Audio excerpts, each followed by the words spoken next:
Го ризикуваат сопствениот за да спасат тук живот. Работат тимски и влегуваат во оган тогаш кога сите бегаат од него. И покрај сите ризици со кои секојдневно се соочуваат македонските пожарникари, возилата со кои одат на терен во просек се стари дури 29 години. Оваа година ќе издвоиме најголемиот случај со автобуската несреќа со Дурмотурс. Имавме и посериозни други пожари, кај што интервениравме безпрековно, имавме многу голем број на шумски пожари. Значи, бројот на пожари по статистика овој квартал е 801. Само пожар, другото е 35 имаме технички интервенции и 25 обезбедувања. Пожарникарите со години немаат земено 13-та плата.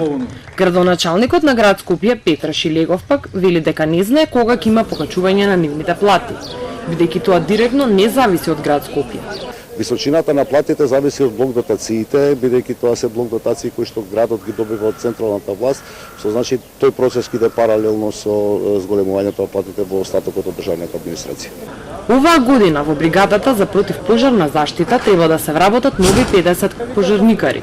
Лани беа вработени само 19. Не успеавме да обезбедиме поголеми средства за блок дотации, 50 обезбедивме за оваа година. Но во неја обучената медицинска служба, која од почетокот нивниот месец заедно со пожарникарите ќе оди на терен.